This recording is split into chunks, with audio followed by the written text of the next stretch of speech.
Hello guys, and welcome to this full stack project where we're gonna create a RESTful project using Spring Boot and Vue.js, Spring Boot for the back end, Vue.js for the front end, using of course RESTful APIs, and we're gonna use H2 as an in-memory database. So let's start by creating our Spring Boot project. So here let's create a new project. We're gonna choose Spring Initializer. We're gonna call it employee back. Okay, so we choose language Java, type Maven, of course, so we can have our pom.xml, group and artifact. This is actually we can use, for example, for the group employee dot series. Okay, okay, good. Now I'm using Java 17, and as a package, I'm gonna use Java. So next, now we need to choose our dependencies. For this project, we're gonna go to the Spring Web because we're building a RESTful API. So imperatively, we need Spring Web. As we said, we're gonna use H2 database. Okay, so we're gonna choose H2 database dependency. We're gonna also choose Lombok, which is a Java annotation library. Helps us, of course, reduce the boilerplate code. And finally, we're gonna use Spring Data JPA because it's an interface that will help us persist and persist data using Spring Data and Hibernate. Okay, that's it. These are the four dependencies that we're gonna work with. So we need to click on Create. This window.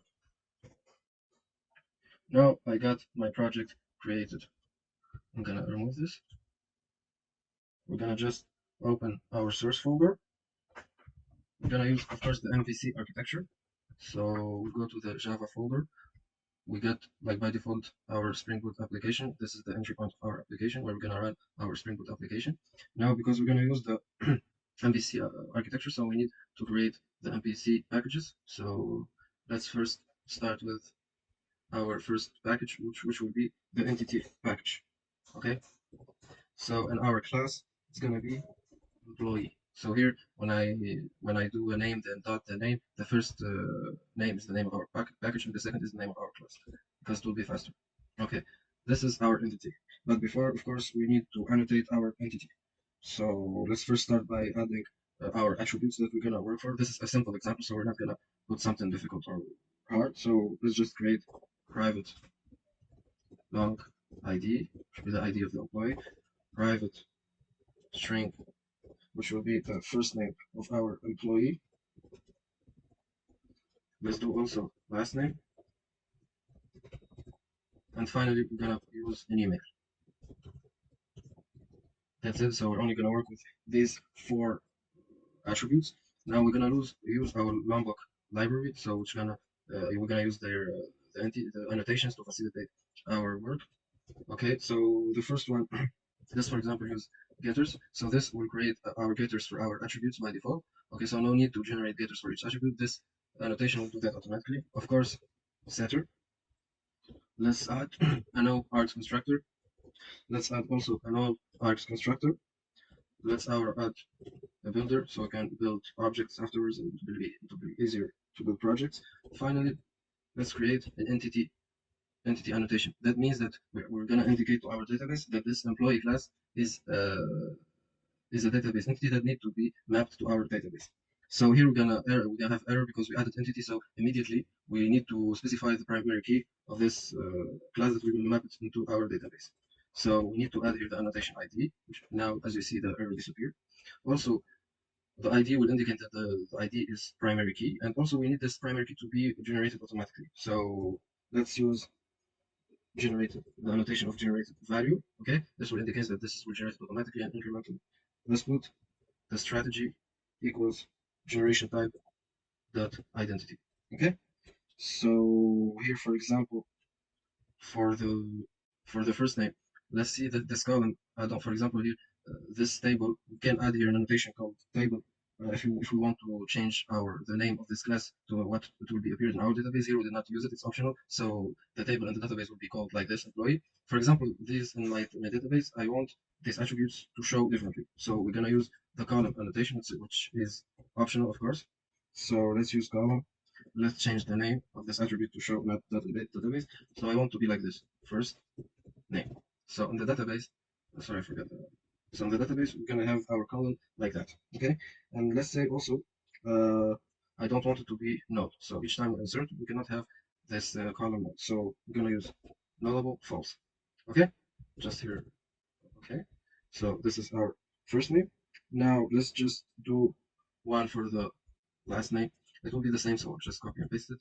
So this is will be the last name, nullable false. And for the email, I'll just keep it email, no need to change the name. So this is our entity, which is created perfectly now. So let's create now another package. Let's create our repository.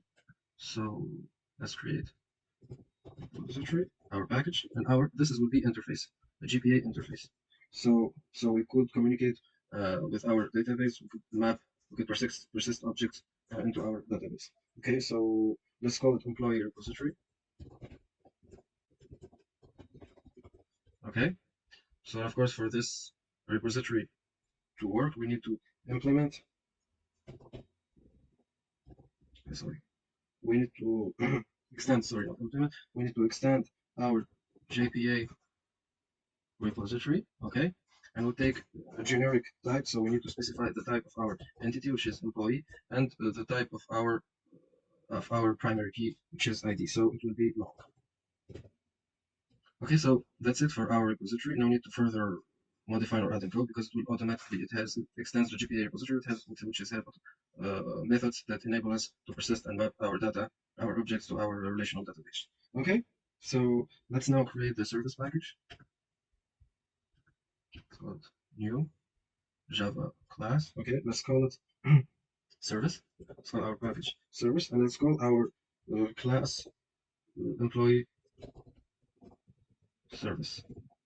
Okay, this is our service. So we need to implement the methods of our interface to have the logic of our application. So of course we said this is our service, so we need to use the annotation service. Afterward, the annotation no need it now. Let's first okay the employee service. So what are we gonna put in the employee service? So we're gonna work with the employee repository interface. So we need to instantiate the interface. So let's just put private final employee repository, employee repository. So now we have error, which means that valuable employee repository may not be initialized. So we need to initialize our employee repository. This is the benefit of Lombok. So we're just going to use required Rx constructor, will initialize the repository.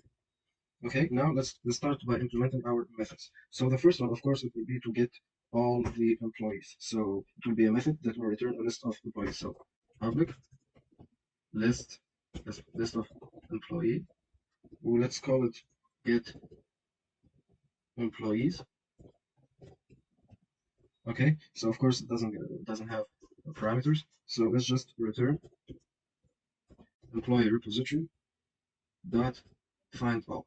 Okay, so now we got this method will return the list of all employees. Okay, so the second method will be public employee, which will be find employee by ID, or let's call it get employee by ID. Okay, let's just open parameters, of course. So we're gonna get employee by ID. So this time we have a long ID as parameter. Okay, now we're gonna just return, of course, employee repository dot this method find by ID. Okay, sorry, find by ID. Let's put the ID. Okay, here you see if I put this, it's gonna show an error because this method returns optional. So optional we cannot allow our options to have null value. So for example, if we cannot find an employee with that ID, it will return no. And the problem here, optional cannot accept null values. So we're just gonna add dot or else no. So here, if we have our value, so it will return the optional. Otherwise, it will return a null value. Okay, so to not fall to that error. Okay, now of course, after getting employees, we need to add employees. So public will make it return an employee. Okay, add employee.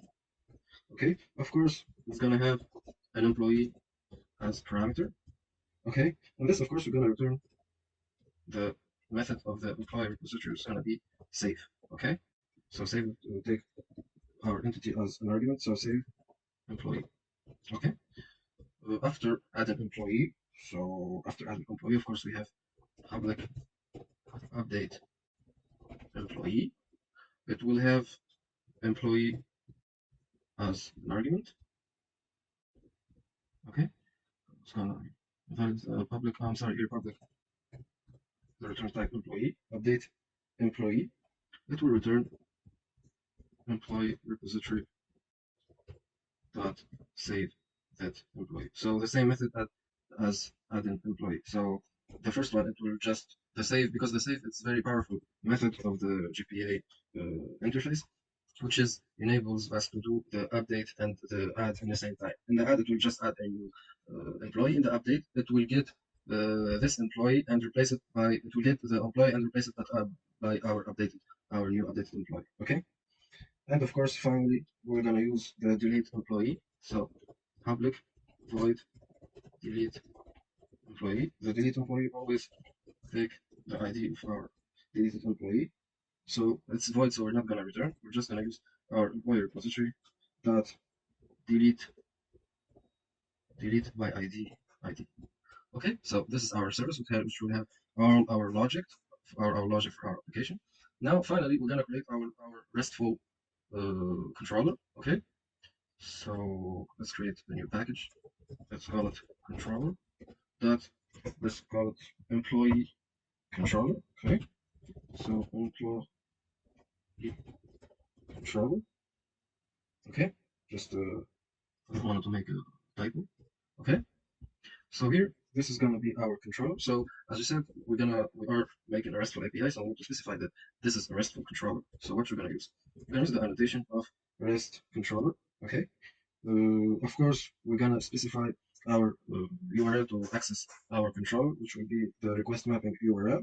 Okay, let's just add here request mapping. Okay, so in this request mapping, as I said, we're gonna use our URL. So let's put API dot server dot v1 dot employees. Okay, so this is gonna be our URL to access our REST controller. Okay, let's start now implement.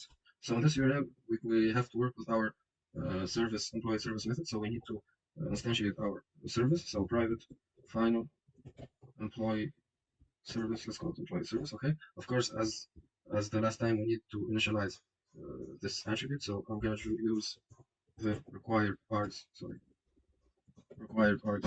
constructor. Okay. Okay. Cool. Now we're going to create our controller methods. Let's start with the first method, which will be to get our employees. So it will be public. Okay. This time, so we're not going to return a list of employees. We're going to return it in the form of response entity, which will be the response of our controller. It will be like HTTP response. So let's just response entity. Of course, this is response entity will have as generic type. We have the list of employees will be the type of list employees. Okay. So let's call it. Do not import the list. Okay, import class. Okay, sometimes it does that. Okay, no problem. So let's call it, for example, let's call that as the same one. Get employees. Okay, let's open curly brackets. Okay, so in this, so we said we're gonna return a response entity that contains a list of employees. So let's create our list of employees. Okay, let's call it employees, of course. So it will be equals the employee service dot get employees. Okay, so we're gonna return our employee list and put it in this list. Okay, so after that we have to return, because we said our return type is response entity, so we have to return our response entity. So we're gonna put return new response entity. It will have the list of our employees as a body, okay, as a response body, and as a HTTP status or HTTP code. It will be okay. Okay, so if this method works, it's going to return a response, okay, that contains the body of this response will contains the list of our employees, and return HTTP status. Okay, it will be the 200 code. Okay, and of course we have to remember that we need to add also annotation for our method. So this method will be of type get, but we need to specify that this will be a get method. So we use the get mapping annotation. Okay, so here We can, for example, put here in parentheses and also specify a path. We can add like slash something, but here it's not necessary to do it because when we go to this controller path, it will automatically invoke this method. Okay, and for the other one, of course, we need to add the path. Okay, so the second one will be get mapping also for an employee by ID. I'm just gonna copy that and change it. Okay, so here it's not get employees, it will be get employee by ID. Okay, so this is get employee by ID. Of course, here we're gonna use a parameter. So we need to add here we're gonna use a path variable, which is our parameter. So we need to add this annotation. So here we said we're gonna use long ID, but we need to specify that is a path variable. So we're just gonna add the path variable annotation to indicate that the ID is our path variable. And of course, in this get mapping, I need to specify the so it's gonna be like slash ID and like this. So when we go to the URL, we need to put API if you want. Of course, localhost 8080 because our application by default runs on 8080, and slash API if you want employees slash and the ID that we want to use at 1 or 2 or 3. Okay. So this is normally get employees here. We need to change this to get employee by ID. We need to put that ID here. Okay. So this is gonna be not a list of employees. It's gonna be employee. Just call it employee and here employee. Okay. So response here, of course, also employee. Okay, now it works. Okay, now for the next one is an add method. But here an add, so it's a post method. So we need to indicate that this method is a post method. So of course we're going to use post mapping. Okay, I'm just going to copy this because I think we're not going to change that. Let's add here our post mapping annotation. We're going to add a path, which will be slash add. Okay, so here we're just, of course, we're going to return a responsibility of type employee. Here it's just going to be add employee. Okay, so here we don't have a path variable, but we have a request body. So we're gonna add request body. So our when we're gonna make a request, we need to send our employee as a body. We'll test that using Postman after that, so we can understand it better. So here it's gonna be employee. Let's call it employee. Okay. So here employee. Let's call it new employee. Employee service dot add employee, and here we're gonna put our employee. Okay. You see that it's simple syntax. We're just gonna change like a little bit. Okay, we just change the request body and the method. Okay, and here return the response entity, the new employee, of course, and HTTP status. We can use okay, it's fine. But when we create something, it's better to use the created response, which will be 201, which means created. So okay, it will be 200, and the created will be 201. Okay. Now we're gonna update our employee. So we're gonna use gonna of course indicate that this is a put method, not a post. So let's add here the annotation of put mapping. Okay, just gonna this. Okay, so public response entity will be update and will be similar as the add because we said the same method will be the same for adding or updating. Okay, so the response entity employee request body. Of course, we're gonna send the body of contains our employee. So here employee instead of new account updated employee.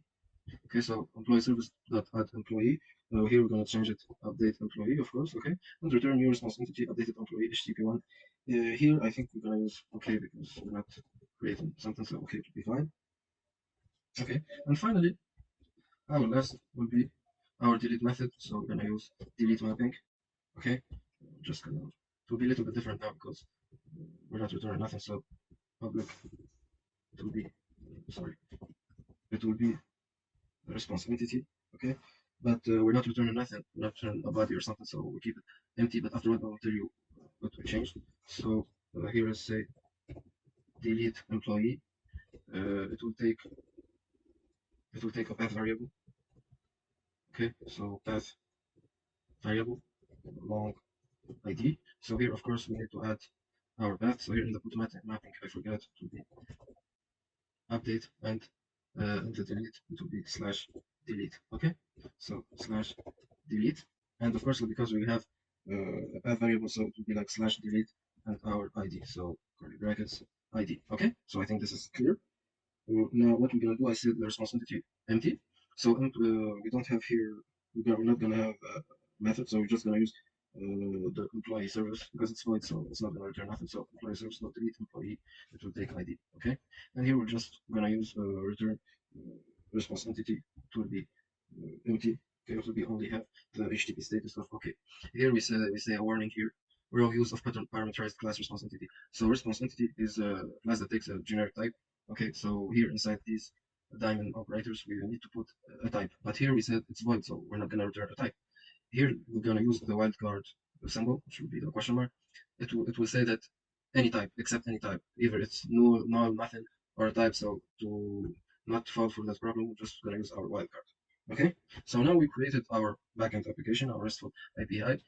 So normally everything will work fine. Okay. So of course I did not do here in the application.properties. I did not do any modification or something because we're gonna use H2 in-memory database, which doesn't need any configuration. So let's start by running our project. Okay, let's do enable.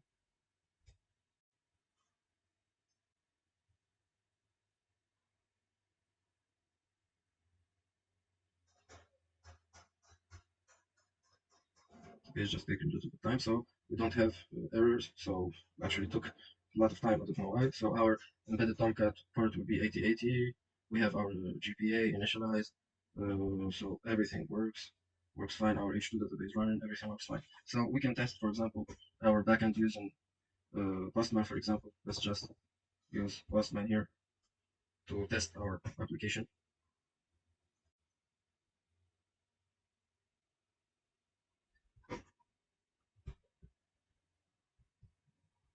I don't know why it's doing this.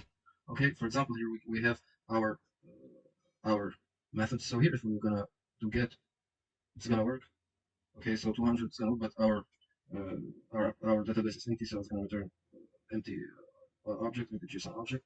So here we can, for example, use the command line interface to, for example, add some employees. So I'm just gonna open the employee backend application class. I'm just here gonna implement the command line interface to test if it's gonna work or not. So for example, here let's do backend application implement the command line run. Okay, so here we have error because we need to implement the run method. So this run method will execute once we run our application. So here, what I want to add some employees dynamically to our database. So it throws exception, etc. So let's create, for example, 2 employees. Okay, so employee, let's call it employee one equals. So here we're just gonna use employee dot builder, which is using the builder annotation that we used earlier, which would simplify how we create instantiate an object. So here first name, let's call it Adam. Last name, let's call it let's call it Doe. And of course we have an email, so let's call it Adam Doe at gmail.com. Okay, so here we built an object here. So for example, instead of doing this is the importance. Sorry, I think we forgot. After that, we need to build. Okay, so the importance of this new type of creating an object. The usual type would be employee one equals new employees. After that, employee one set name, etc., etc. So this will make it more easier and to avoid using bytecode code. So let's create two. We said we're gonna create two. Okay, let's create the second employee. So okay, let's call it Sarah. Let's call it Jane. Okay, so the email will be Sarah Jane on gmail.com. Okay, now we created two employees. Now, of course, we need to add these two employees to our database. So here we're just gonna use the employee service. Okay, I'm just gonna create here. Let's create it here. Doesn't matter. Private final employee service. Let's call it employee service. Okay, so of course at the same time we need to initialize it. So we're gonna use the required args constructor of longbook. Okay, so here we added.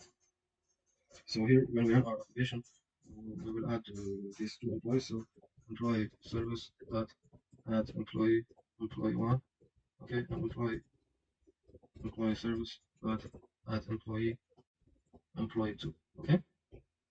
So here, when we run our application now, when we run it again, it will create two employees. Let's just wait for it, and we're gonna test it with Postman, or we even can use our browser. I'm just gonna go to the controller, okay. This is the controller. So as we said, if we're gonna put localhost 8080 and this URL, we will go immediately to get all employees. Okay, so our application works. Let's just test it first here. Okay, as we see, we get our 2 employees that we added. Here we get the response type okay. So I'm just gonna show you that we can use the same thing in our browser. So here we get a JSON object which contains the list of our employees. So of course we can test also the get employee. So we have 2 employees with ID 102. We're gonna use the path variable ID. So here, for example, /2, which means I'm gonna get the employee of ID number 2. So here I get the response of an employee with ID 2. The same here, I can use the same technique. Okay, I get a JSON object of the second employee, which is Sarah Jane. We can test also the add. Okay, so it's gonna be a post. Okay, so HTTP localhost 8080 IPv1 employee /add. But here we said gonna if we're gonna add, we need a body of type employee. So I'm just gonna we can easily copy this code that we got, and here let's go to the body and the raw, and here JSON. Okay, I'm just gonna change it. No need for ID because it will be automatically generated. Let's call it, for example, Donald. Let's call it Smith. Okay, so D Smith as an email. So let's do send now. Okay, as we see, we have a response with HTTP status 201 created. As we said, this is the one that we use to create for post methods. And here we get the response body, which will be the employee that we added. As we see, it's here ID 3. Automatically it becomes 3 because we used as a member generation related type of type ID. So first name, last name, Donald Smith, email dsmith@gmail.com. Okay, now we're gonna just test the put method. So the put method also takes an employee as parameter. Okay, here it's gonna be /update and take body of type employee. So as the same, we're just gonna change the type of put, and let's change it to update. Okay, and we'll put a body of here. We need to specify the ID of the one that we're gonna change, because otherwise it's just gonna add a new employee. So we need here to for adding, we don't need to specify the ID, but for updating we need to specify the ID. So it's gonna compare it and say that this is the ID that we want, the employee that we want to change. So let's change it to, for example, Barack. Okay, Barack. Let's leave Barack Smith, and here it will be B Smith. Okay, so let's do send now. Okay, as you see, it's the same. It's 201 first of all, so we did successfully. Now the ID3, which was the same ID of the last one. So the first name will be Barack, last name will be Smith, and so all the attributes changed. So to be sure, let's do a git again for the list of all employees. Okay, sorry. Okay, so we have all our employees, the one, the second, and the third, as we did it. So only now still the delete. So let's delete the last employee. So it should be localhost 8080 employees delete /delete / we're gonna use, of course, the path variable ID of the employee that we're gonna delete. So we want to delete the last employee. So let's do delete /3. Of course, we got the same thing, 200. Okay, which means that our employee is deleted. To make sure, we're gonna do again get the list of employees. We need to find only 2 now. So of course 200, and we got only 2, the first and the second employees. So as we see, our RESTful API backend using Spring Boot is fully functional now. What we're gonna make now is we're gonna do the front end. In this project, I'm gonna use Vue.js as a front framework. In other projects, I will do the same project using React and Angular, but this time I'm gonna just use Vue, okay, which is a simple progressive API, especially for beginners. So it helps them more to start in the full stack projects. Okay, so no need for this now. Let's just close it. So what we need now? So we need to create our project. So the first step is we're gonna choose the directory for our project. So this time I'm gonna do it here. The back we called it employee back. So this, no, not like this. I'm just gonna open the terminal. Okay, I'm just gonna call it, for example, now I'm just gonna do create our Vue application. So of course you need to install the node, the npm, and the Vue CLI, of course. But this is easy. You can do it because I installed it already. So don't forget to install all this, because if you use now npm, it will give you that your laptop doesn't recognize the npm command. So don't forget to install npm node and Vue CLI. Okay, so the first step is going to be to create our application. It will be npm create Vue latest. We're going to call it employee front. Okay, I know it's not a good name, but let's call it employee front. Okay, now it's going to create our, so we're going to use the default options now. So no need to TypeScript, no need to JSX, no need to no. So everything now. Okay, so here he gave you, it's successfully created. He gave you some some kind of commands to do. Okay, so here cd imply front, so we can go to our project. So here cd imply front, and here npm install our npm in our project. And after that, it will be npm run diff to run our application. But I'm not going to do the npm run diff now. I'm just going to open it and CS code. So code dot. Okay, so no need for this. Let's close it. Okay. So here I successfully opened my view application here in the source folder, which is the source that the folder that we will work on. So here I'm just gonna remove the other created components because actually we're not gonna use them. Okay, so I'm just gonna delete them all. Okay, delete. Okay, so what we have icon folder, I will delete it also. No need to it. With the asset, I will just empty this for now. Okay, or maybe let me see. Okay, maybe I'll first.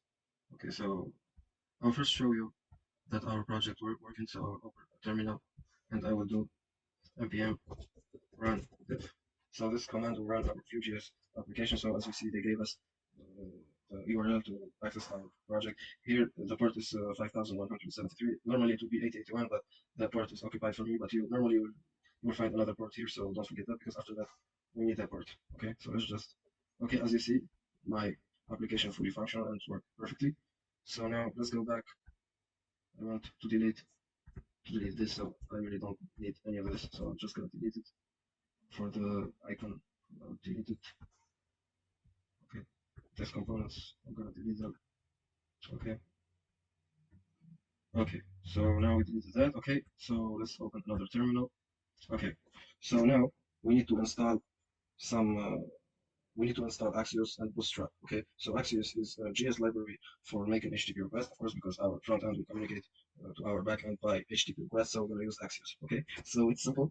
We're gonna just do npm add Axios. Okay, just gonna wait a little. Okay, it's installed. And of course, I need to install the Bootstrap. So I'm gonna do npm install Bootstrap ---- save. So npm install or I is the same thing. Bootstrap save. Aside from Bootstrap to be installed.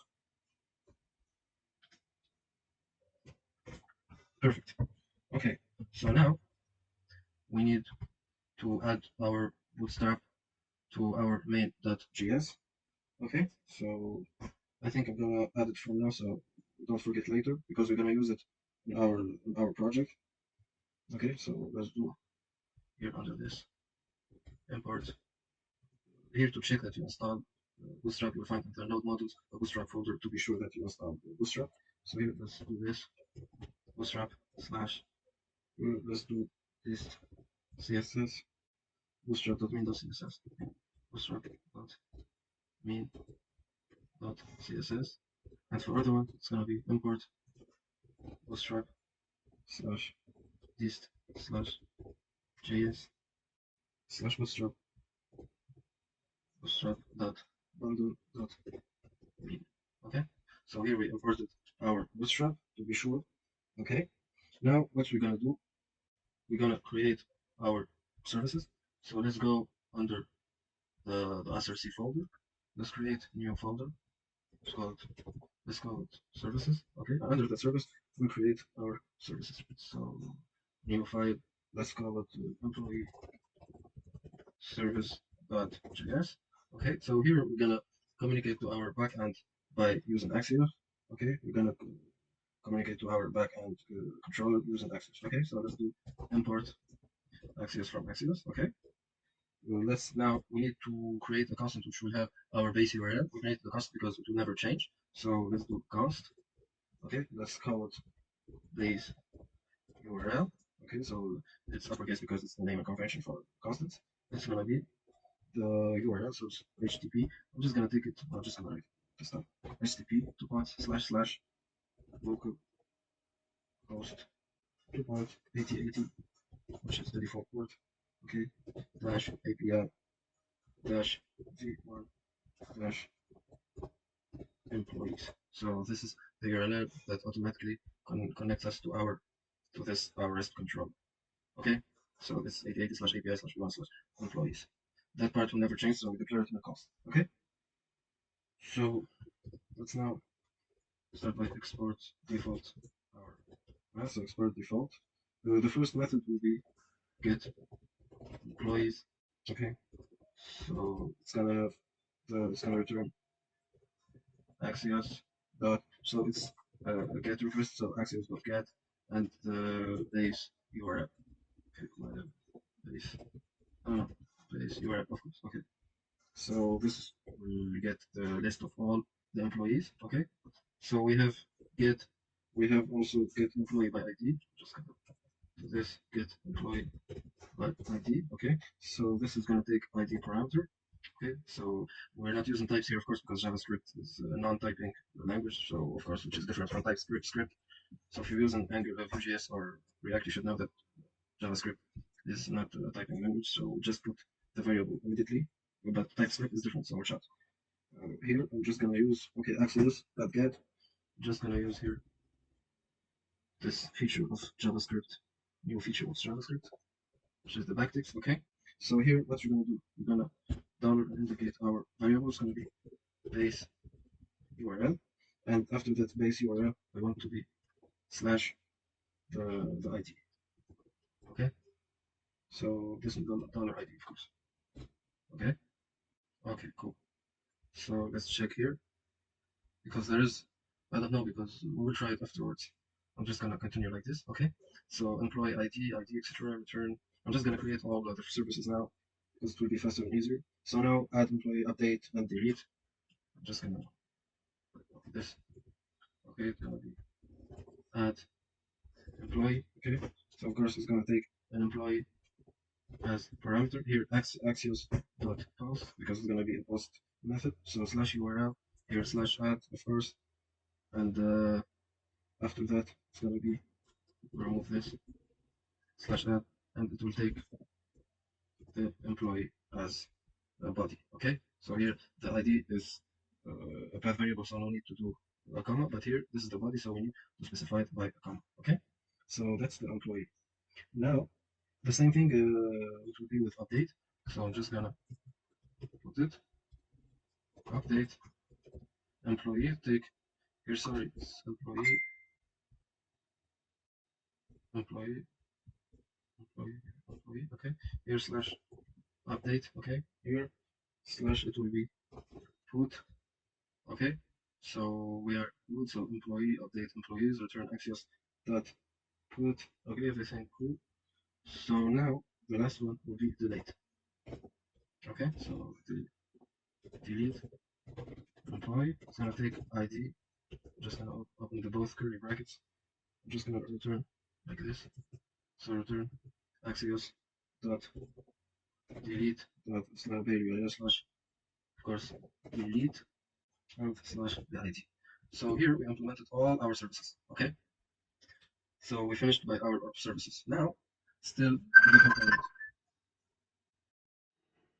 So now we finished creating our employee service. We add all the methods that we're gonna use using the Axios to make our HTTP request to our backend. Okay, so just now we need to create our component. So let's go to component. Okay, let's go to new file. Let's call it employee component. Okay, dot view. Sorry, dot view. Okay, now we created our component. Let's create our three tags in any Vue.js component. It's gonna be the script, the template, and sorry, what's going on here? Okay, template and the style tag. Okay, here I'm just gonna use Bootstrap, so I'm not gonna use this style. The order of these tags doesn't matter, so you can use the template above the script or the script above the template, so it doesn't matter. For me, I prefer using the script above, so I can see my JavaScript logic. Okay, so here I'm just gonna use one model to update and add employees. So I'm not gonna do two models. It's more efficient than using two models because I'm gonna use less code. But in the JavaScript, maybe it's gonna be a little bit different than using a simple model. Okay, so we're gonna use a lot of new methods and functions to make that possible. Okay, it's a good way to learn new things and to make small application like this. Okay, so I'm gonna use model. So in the script, I'm gonna import my Bootstrap model. Okay, no need to all this. I'm just gonna import it directly from Bootstrap. Okay, so I did just that. I'm gonna import my employee service because I'm gonna use these methods. Okay.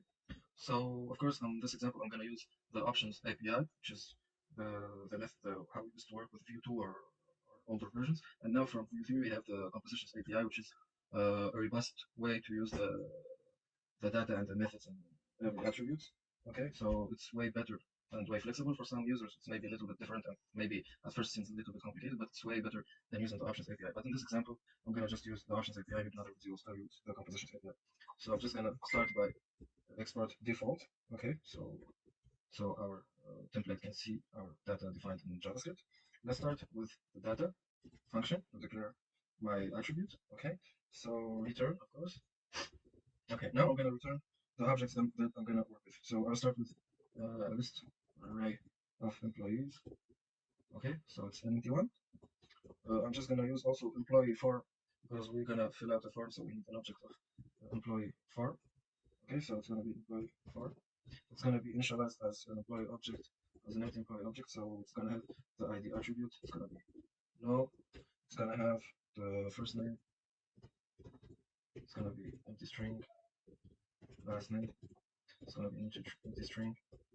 Why you mistaken?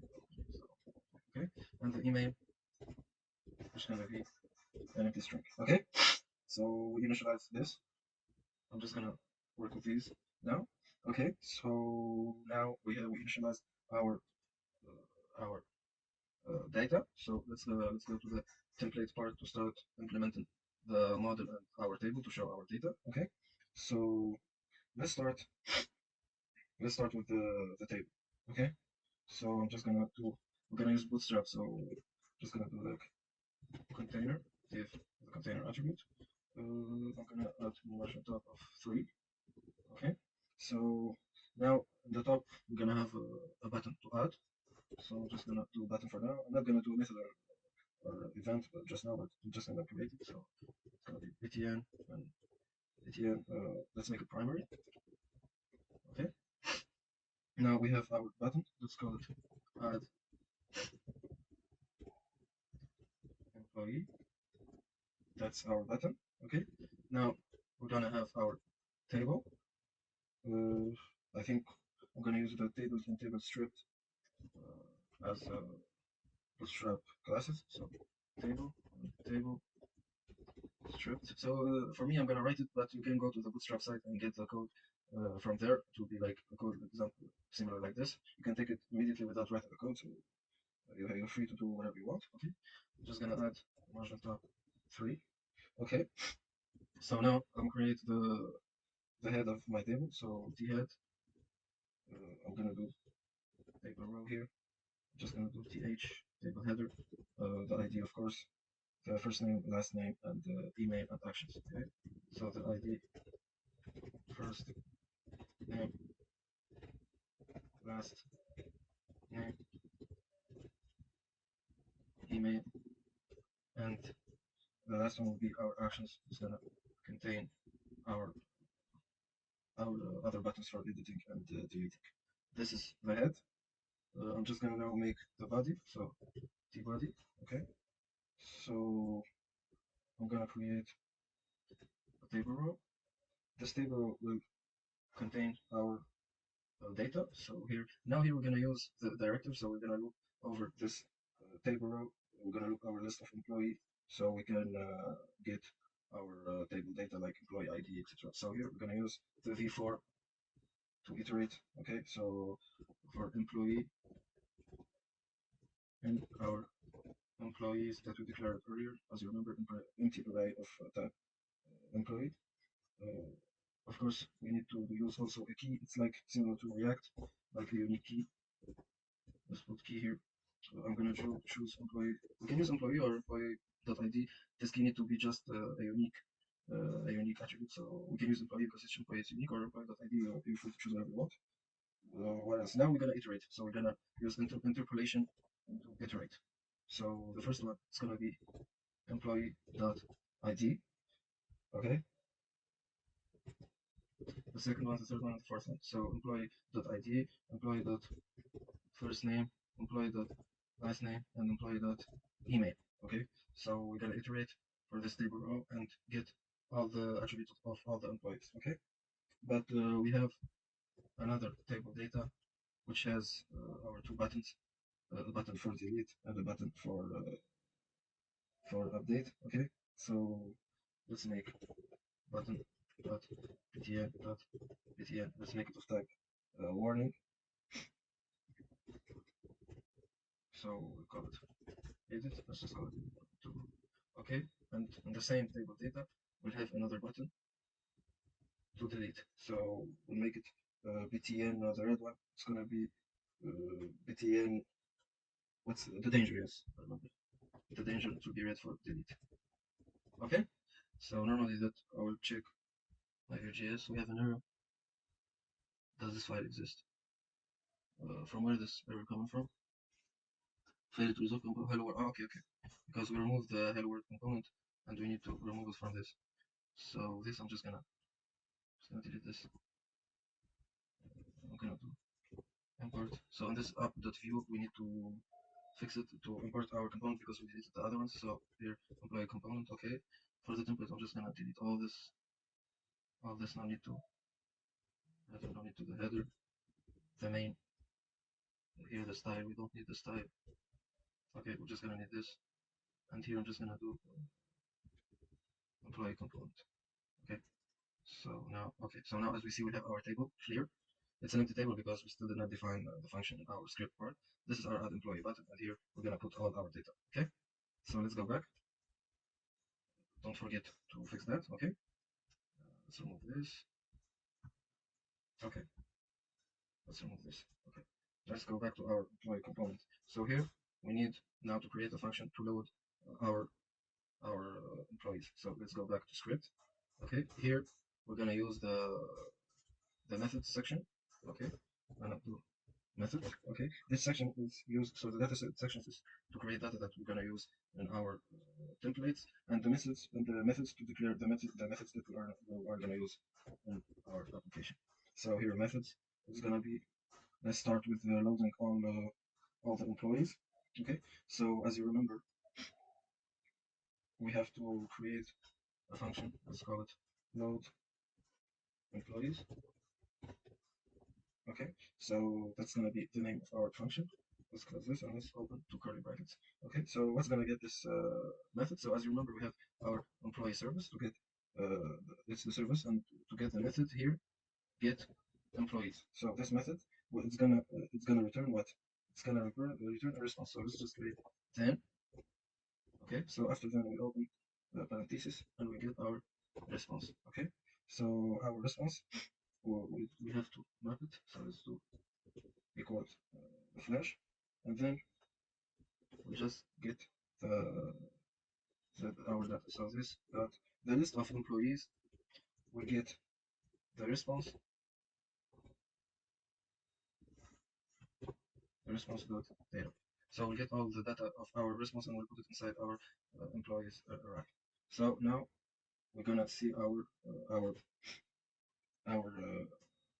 work, our list of employees. So here we need to add our mounted function. So mounted means that each time when we mount or load this component, we need to execute that function. So logically, the function that need always to be executed when we start is our load employees. Each time when we open this component, we need to see the list of our employees, which is we're gonna use the mounted function, which is a life cycle of a Vue component. So each time the Vue component is mounted, we're gonna execute this dot load employees. Okay, so let's check. Now, as you can see, we have nothing. So let's do inspect if we're gonna check for any errors. So here we still don't have. Let me check if my application is running correctly. So here in the node, let's do Control C. Let's do npm run dev another time. Okay, so it's running now. Okay, so we still don't have our list. So let me check again. So we have our data, we have employees, we have employee form, we have data for employee and employees. Okay,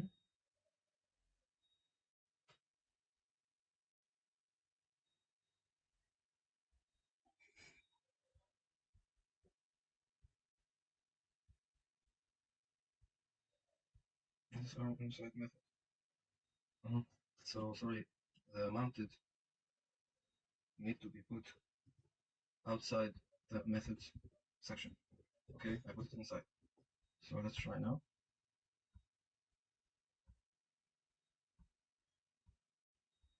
Still nothing. So let's go to our app view component. As you remember, we removed part of the old component. So I need to remove all this. I need also to empty the template, and for the style, I'm not gonna do a style, so I'll remove the style tab, remove the setup. So in the script, what we're gonna do, we're gonna import our component. So it's import employee component. Okay. And after that, we need to include this component in our template tag. So before we need to export it, so we can use it in our template. So what we're gonna do, we're gonna do export default, and open to curly brackets. Let's call the name, for example, let's call it app, which is the default name. Okay. For the components, let's just put our employee component. Okay. Okay. So now we successfully exported our employee component, which we can use here on our HTML. So let's create a div. Let's create of ID app. Okay. So a div with ID app, and inside of it, we will call our employee component. Okay. So okay. So now we successfully did that. Now here we call the ID of app, which is this one, that the default component that will be mounted. So here in the main.js will by default mount automatically this app view, which will call the employee component. Okay. So now let's go to our browser. Let's just verify what we have. Okay. We still don't have results. Let's go to employee component. So here in the mounted method, it should be we made a type in error. So it's mounted OUN. Okay. Let's try now. Okay, now here we go to this classic problem, which is the course policy problem. So access, etc. from origin has been blocked by course policy. Okay, so we need to fix this because here our front end is sending, our Axios is sending HTTP request to our backend, but our backend cannot accept these requests. So we can indicate to our backend that they should accept any request from our front end. So here we're gonna go back to the we're gonna go back to the Spring Boot. We're gonna open our controller, which is this class, and under required part constructor, we're just gonna put the annotation, sorry, the annotation cross origin. So we're gonna allow these origins. So origins equals, let's put our, so we're gonna indicate, so any request come from the server, our backend should accept it. So let's do, I think, okay, let's do copy again. Let's put it. Okay, so any request coming from HTTP 5173 should be immediately accepted by our backend. Okay, so now normally it's gonna work. So let's rerun. Now normally we're gonna see the list of all our employees. I'm just gonna run it again. Okay, still running, no errors. Okay, so let's check again. Okay, as you see, we successfully got our first method and we got our first values. So we have to, as you remember, we did immediately create two employees, which we can see them now. Here I will add span between these two buttons, so we have like a space between them. But now we have only the load method. We don't have any other method, so we're gonna create it now. Okay. So as we can say, as we said, we're gonna use only one model, not two. So let's go here. First of all, let me add a span between these two buttons. So here normally we have, okay, here, way better. So we have a space. Okay. So now let's implement our other methods and our other model. Let's go to the template. Okay. So after the table, under the table, we're just gonna add the model.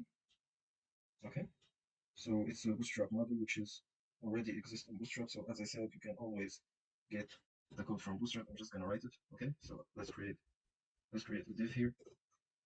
Let's create a class model. Let's put fade also. This animation will be fade. Okay, let's give it the ID of let's call it employee model. Okay, as a tab index let's grab it. Let's give it the index of -1 for this example. And finally, area hidden. Let's call it true. Okay, so this is our first div. Let's add another div. Let's give the bootstrap class model dialog. Okay, inside this model dialog, let's create another div. It's gonna be model content. As I said, you don't have to write this code. You can find it inside bootstrap. Let's create another div with model header. Okay, inside model header, we're gonna use our title. So let's do h5. Let's call it. Let's give it the class of title. Okay, here I'm gonna just put employees list for now. We're gonna change it afterwards, but for now it's just gonna put this because here in the title, if I'm gonna click on update, I want this title to be update, and if I'm gonna click on create, I want this title to be create. Okay, so as we did this, we need after the h5 we need to create a button to close this model. So let's give it btn close. Okay, so btn close will be our bootstrap class. The type will be button. Okay, and also data ps dash data ps. We're gonna use this attribute to dismiss our dismiss. Okay, so no, it's not. When it's gonna show, I don't know what is the so let's do data ps minus this. Okay, let's call it model for now. Okay, this is our button, the close button. Okay, after our close button, we have to create our model body. Okay, so here model header. It's gonna be under the header. So here model body as a class, as a bootstrap class, and this model body will have our form. So this is our form, which would be crucial to create or update our employees. So here action, we're not gonna use action, of course. I'm just gonna remove this for now. Okay, so I'm just gonna leave it like that. Form, let's create a div with a class. Let's do just margin bar of 3. Okay. Inside this div, we need to put the label and the input. So let's start by the label. So this label gonna have a class of form label. So only for this class form label. Okay. So okay, let's remove this. Okay, now created our label. Now we need to create our input. So our input will just be the type test. It's gonna be a class of form control. Okay. Let's leave it like this here. Let's put first name. And after that, we're gonna bind this input, but for now, let's keep it like this. Okay. I'm just gonna test the model. So here we have our label, our input. Let's add here required. So we have this first name is required to add. Okay. After that, we're gonna do the same thing with the last name. Okay. So this is last name, and this is gonna be email. Okay. So the same thing with the last name, the same attributes, and for the email, just gonna be the only thing which is gonna be the type. It's not gonna be text. It's gonna be email. Okay. So we finished this. Now we need to add our submit button. Okay. Let's call it button. Okay. Let's add it. Type will be submit. Okay, of course, because it's a button to submit our form. So class, let's give it btn primary. Okay, as a class, as a bootstrap class. So btn and btn primary. Here, of course, for now this is gonna change because if I'm updating, I want it to be updated. If I'm gonna add, I want to be save or add.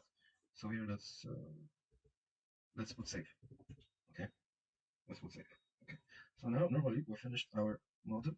I just wanna test it. Let's go. Okay, still we need to add some JavaScript code so we make our model work because we need to show and and hide the model. Okay, so let's go here. Let's go to our JavaScript part. So as I said, sometimes we're gonna add, sometimes we're gonna edit. So this is gonna differ. This is gonna be different from each part. So here, for example, in our data, let's add another variable. It's gonna be, let's call it editing. Let's initialize it to true. So here I mean by editing to true. So in the initial value of our model, of the editing of our model, it's gonna be I think it's false, not true. Sorry. So the editing will be false. So each time when we first use the model, it's in the add form, not the editing. Okay. So it's gonna be false. We have to create also a model instance because each time we use the model, we need to create an instance only one time. Okay. Let's put it on null here. Okay. So we did this. Now, for example, the first one I said is like the button and the title of the model. They need to change each time if I want to whether add, whether update, depending on the if the editing is true, I want it to be edit, or if the editing is false, I want to be add. Okay. So here, because these variables are depending of other variables, so we need to create another section like that that's called computed. Okay. So let's go down here.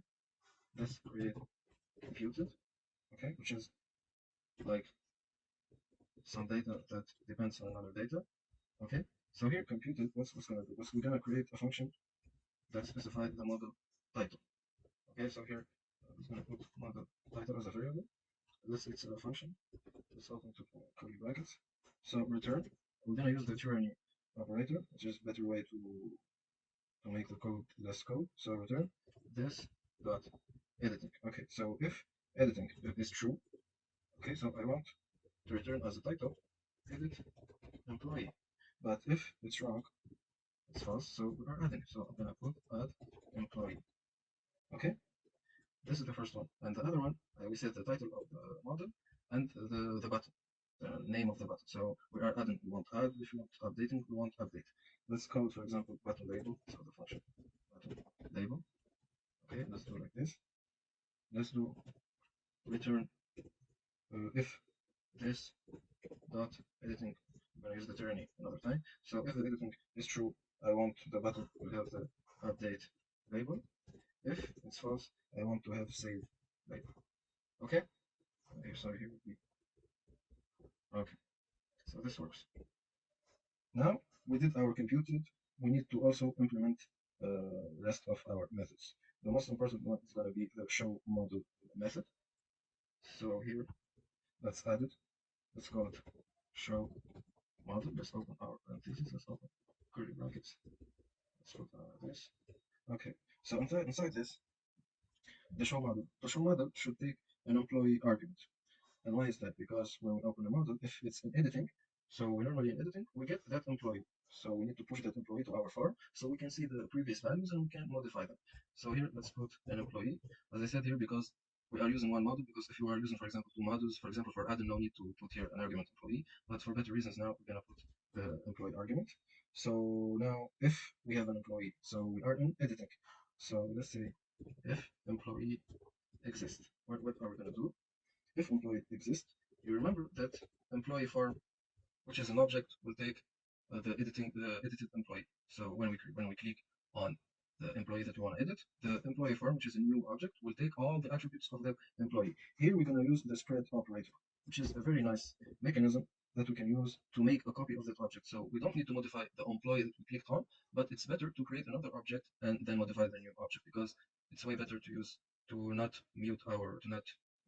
change our object. So create another object and change that object. Okay, so it's like this. The syntax, the 3 points will be the object that we are getting, so which is the employee. So this is going to create the employee form, a copy of this employee. So this object will have the ID, the first name, the last name, the email of that employee. Okay, this is the spread operator. It's very useful and normally we use it a lot of time. Okay, so also we are editing, so we need to make sure that this dot editing equals true. Okay, because we need to specify that also. Else, so of course we're gonna have else. For example, else if in that method, and that else we mean that we are gonna we don't have an employee, but we're adding. So we're adding, we don't have employee. So we need another method here. I'm just gonna put it afterwards. Okay. So after we need, of course, if we're gonna show a model, we need to create an instance of that model. So let's do this. We created a variable which is model instance, which is null object. Now we need to create a new instance of that model. So equals new model of that bootstrap that we imported here. As we see here, we are importing it. So new, we do like model. Let's open. Okay, so we're gonna get that model. And you remember that the ID that we put it for our model is employee model. So document dot get element by ID. Our ID here is gonna be employee model. We can check also to be sure when we create the employee, we have the ID of employee model. Okay. Okay, so that we created the instance, but of course that instance need to be shown. Here, it's always, before creating any instance, it's always better to verify, to check if that instance is null or not. It's optional, but it's better approach, so I'm just gonna use it. So not, if not this dot model instance, so if it doesn't exist, we need to create it. Otherwise, we don't have to create another instance because we already have a run instance. Okay? So after that, what we're gonna do, we said we will show our model. Okay, so here I'll just put here to remember that we need to add a method there, so I don't forget. Okay, so here let's show our model. So every model has a method that is show method. Okay, it's show. It's not show model, it's just show. It's the show method. So now our model will be shown. Okay, so I just wanna make sure if our model works. Still doesn't work. Let me check. Let me check if we don't have errors. So our model still doesn't work, and we don't have errors. So let's see. Of course, because here in the model, a lot of things I did not make sure to add. Okay, so here we don't see the model.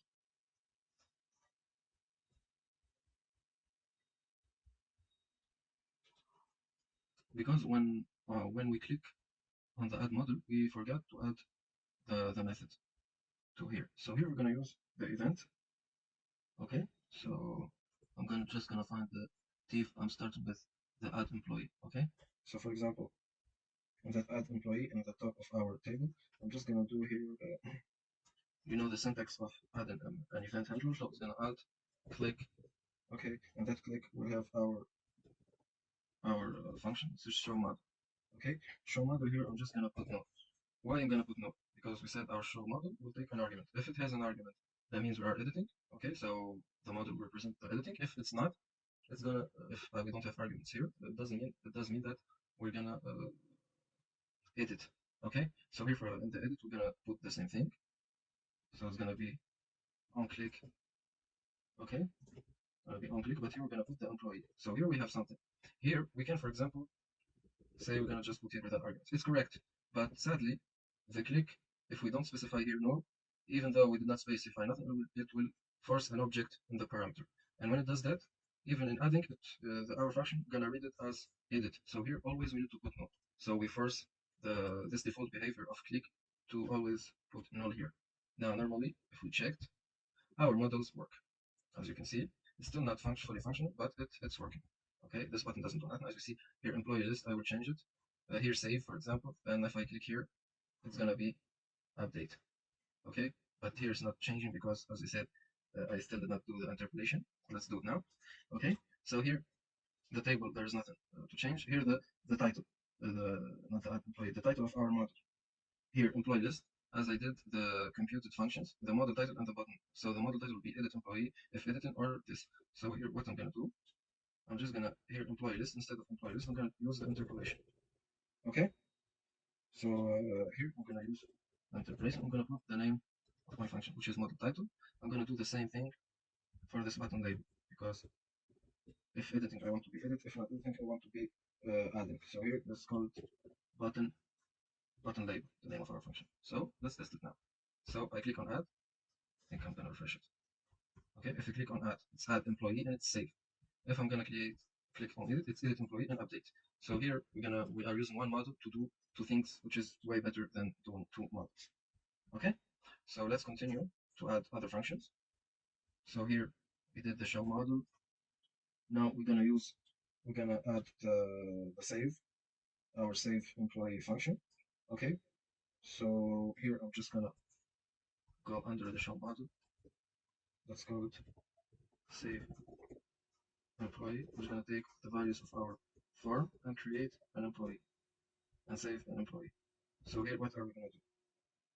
We're gonna use, of course, our employee service to do this method successfully. Okay, so here I'm just gonna do a new thing because save employee.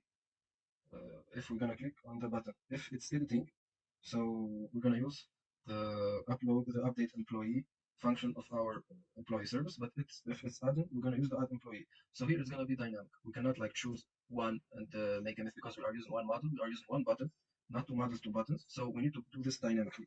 So I will show you how. We just a constant. We'll name it action. Okay, it's gonna be equals if it's gonna be equals if this editing dot editing. If it's true, we're gonna use the turning operator. So we're gonna choose the update employee function of our employee service. But if it's not, if the editing is not true, it's gonna use add employee of our service. Okay, so that's like this will contain whether update employee or add employee. Okay, here I forgot here 2 points. Okay, so now we'll call our employee service. Okay, so employee, sorry, it's employee service. Okay, here, as we remember, normally we use dot and the choose method. But here, we don't have a method to choose because we need it to be dynamic, because it could be the update or the edit. So we need to find a method to put it dynamically, not fix it like we're using with dot. So here we're going to use the brackets, okay, like that, okay. And inside those brackets, we're going to add our action.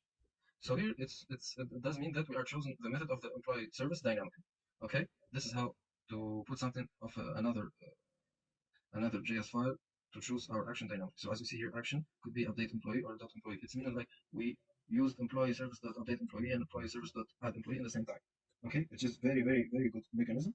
And of course, this method take an employee as an argument. Here we're gonna take the employee form because whether we are updating or adding, we are making a copy of that employee inside the employee form, which is an object of type, let's say employee. It's not like there's no type in JavaScript, but to make it easy, it's like a property like the employee. Okay.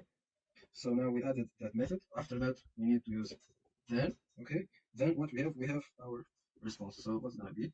Let's see the lambda function. That lambda function will execute two methods, two instructions. It's gonna be if we added or updated. The important thing is we need to refresh our list. So this will load employees. Okay. That means that we are refreshing our list, and also we have to not forget to hide our model. If I add it, I don't want to, for example, force me to close my model. So I want to be able to hide it immediately. So this dot model instance, as we used in the other time show, we can use now hide. Okay, the hide function, which will hide our employee. Okay, so let's try it. Let's try. Let's go to our here for our model for adding. Here we need to use the binding, so we need to bind these inputs to our employee form so we can fill and get the data, retrieve the data from our form effectively. Okay, so let's go to, we need to change this in each input. Okay, we need to add it. So here and also in the form, we need to add now the submit. So this form will be the type of submit. It will be alt submit, and here we do it like that. Okay, so submit is not equals dot prevent. So we use submit.prevent to prevent the default behavior of the submit. So when we want to click, we're gonna use the save employee function, which is gonna add or update an employee. Okay. So now, as we did this, we need to bind our inputs to our form control object. So here we're gonna need to add another property. It's gonna be to bind this data is going to be v model, okay, v dash model. So v dash model, which is used for binding the data. So we said we're going to use the employee form, and this will go to first name. So the first one will bind the the text in this input. Will bind it to the employee form, the attribute first name of the employee form, which is a copy of an employee. Okay, the same thing in the last name and for the last name and for the email. I'm just gonna copy it. No need to rewrite it. Just here we need to change last name, and for the email we need to do the same thing. Dot email. Okay. So now we finished with binding. Now we need to test our submit button if it's gonna work or not. So let's just we did the submit event of the form. We did everything. So now we need to test. Let's go to add. For example, let's call it John. Okay. For last name, let's do Brown. Okay. John out gmail.com. Let's click save. So as you can see, the employee is added successfully. The and the model is did hide. But here we have a problem because the email is not showing up. So I think there is something wrong here. So this type of employee form of email. Yeah, normally we don't have a problem here. Let me check.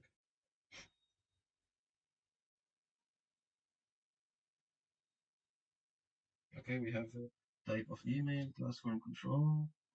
Okay, let's go above maybe in our save method. Okay, form a text employee. Okay, normally we don't have a problem here. Why we having a problem? Let me check.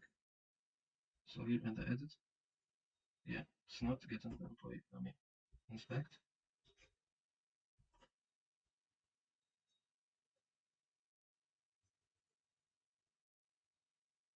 Oh, internal error. Let me refresh. Let me add. Just add arbitrary values. Let me add it. Okay, it's adding correctly now. I don't know why I did that, but here it did add. Okay, let's delete it. Oh, the delete button is not working, but it works fine now. Let's go James Ford.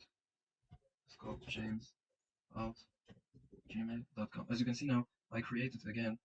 I created the model and I got the value of the last one inside this. This is why I left that empty space there. I'm just gonna do now. Let's do save. Oh, it works correctly. For the edit, let's call it Adam Smith, and let's put Smith on gmail.com. It works for updating. It works. So now the add and the update works. Now if we create add again, I will get the last values inside of my model like this, but I don't want that. Each time I want to open the model, if I'm adding, I want it to be empty. If I'm editing, no, but if I'm adding, I want it to be empty. So here when I left the space in the script, here, else. So if it's not updating here, we said if updating, so I need to initialize it to true, I need to create the employee farm object, which is a copy of employee. Now, if it's not, if I'm adding, I want the form, the model to be empty. Okay, so here we're gonna create another function. Let's call it, for example, here reset form, which is gonna reset our form. Okay, so let's go here. Okay, here let's create another method. It's gonna be reset form. Let's open it. Let's do it like this. Okay, so this method is gonna reset our our form. Okay, I'm just gonna verify something here. Okay, see, I made a mistake. This is should be inside this, not outside. Okay, I'm just gonna do this. Okay, so this is our so method should be on the same level as methods and data. Okay, don't forget this. So reset form is gonna just reset form. So this one employee form will receive like ID null and first name empty and etc. So I'm just gonna I think I wrote this line here. Okay, I have it. So let's do here this dot employee form equals empty like empty tricks here. Okay, so let's put this dot employee form will get this object. Okay, so this will employee form will get ID null, first name empty, last name empty, etc. Okay, so let's do it like this. And of course, so I said I'm adding. So if the editing is true, we need to make it false because we are adding. And when we are adding, we want always the editing to be false. Okay, so this dot editing equals false. Okay, now we can test. We can test this. Let's go. Okay, let's do it like this. Let's click on add. Let's click on edit, for example. Let's edit. I don't have an email, so brown out email.com. Let's call it Alex here. Alex Brown. and the email will be brown. So as you see, it's changed, Alex, brown, and brown. So here, when we click add the last time, we get all the values inside the form. Now, because we added that method, we're not gonna get it. But I think here I did not add. Okay, but I need to add it here, of course. Okay, so here I need inside the else, I need to call the method of resetting our form. So this dot reset form. Of course, don't forget the parentheses. Now, when I click on add employee, it's empty. Okay, you see the difference now? It's empty. We don't have the last value because each time we initialize, we empty our form. Okay, okay. Now we finished with the listing of the employees with adding and with editing. Now we're gonna focus on how to delete employees. Okay, let's go to our methods. We need to add it. Let's add it after. Let's add it after loads. Okay. Let's call it. Uh, let's call it delete employee. Okay. Employee. It takes an argument ID. Open to callbacks and a comma. Okay. So what we have, of course, the first thing would be to call the employee service class. Okay. So that employee service we'll call the delete employee method. Okay. So now we call the delete employee method, which is gonna take an ID. Okay. After that, we're gonna use the then method to get our response. Okay, so what we're gonna do with them after deleting that employee, we're gonna use this dot load employees. Okay, so because we know that deleting employee doesn't return anything, but what we want to happen after deleting employee, we want our list to be uploaded, because if we deleted, our list became smaller. So we need, so then means the other instruction that will happen after doing the method, like deleting employees. Then what we want to do here, I don't have nothing, I don't have a response, I don't have nothing. So what I need really to do to call this dot load employees method. Okay, so normally this is gonna work. Let's just try delete. It's not. I forgot to add the method to the delete button. So here we need to add, like, click here like this. I'm just gonna copy it. Okay, here for the delete, we're gonna do the same thing. Click. It's gonna be not show model, but delete employee. It's gonna take the employee dot ID. Okay. Just now what to do. Oh, I forgot this. Not here. Okay, perfect. Now it's gonna take the ID of that employee and do the method of deleting an employee. Okay. So let's try it. Delete. Still not working. Let me check. It's good to always try to debug and to know what we have wrong. Okay. What do I have here? Cannot set property of no. Okay, we have a null problem, not exception problem. Okay, so I'm just gonna see where this is coming from.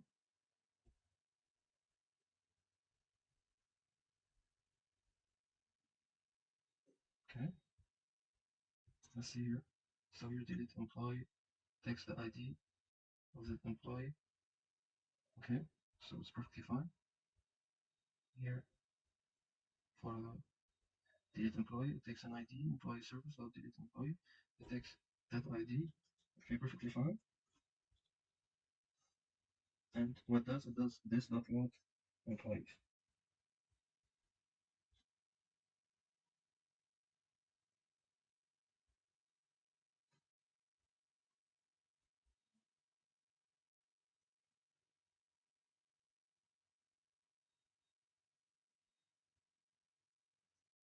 So this is work fine, perfectly. Reset form, perfect. Okay, show model, no. Add employee, these are attributes key. Employee.id. Here we have two buttons. This is correct, there's no problem here. Delete, we have our button, this is the ID. Then what's this one? It's taken like a null value. Here we have the save employee. Here we have the button label. Let me check again. Let me inspect, let me see the console. And let's do delete. Okay, it's working. But also, we need always to refresh, I think. Okay, so now the delete is working perfectly. Okay, so our delete method is working perfectly. Let's try again. Let's add, for example, AJ, AJ. Let's just put an example. Alt Yahoo dot okay, so the saving, so we are saving. As you can see, when we add this title change and this button change, and now we get our fields empty. Okay, when we click on edit, that's the title change to edit and the button change to update, and we get the values of that employee. So let's call it now. Let's call it Mandy. Okay, let's do Smith as a last name and as email. Let's call it Mandy@outlook.com and update them correctly. And now when we delete, it deletes correctly. So I hope that you like this project. I know we used some unfamiliar approach like using one model, but actually it's a good approach. You are learning interpolation. You are learning like how to use data, how to use computed data, which is a data that is related to the state of another data. We used a lot of methods. Okay, we used Bootstrap to make a nice like template and an easy one using Bootstrap. Okay, we used the events like click. Okay, we used loops, the directives of Vue.js. Okay, so I think we used the form. We used like a huge percentage of like Vue. This is Vue. It's an easy template. It's an easy it's an easy framework, comprehensive framework. Like as a beginner, I always advise you to start with Vue.js. After that, you can do with React, and after that, you can work with Angular. Okay, but Vue is the best approach if you are a beginner. Okay, so I hope you like this tutorial. In the next videos, I'm gonna do the same project with Spring Boot as a backend and React and Spring Boot and Angular. Okay, so I'm just gonna redo the same backend, but I'm gonna change the front end. Okay, so I hope you like this video if you liked it. So if you have any question or you can say it in the comment and thank you very much. In the next time.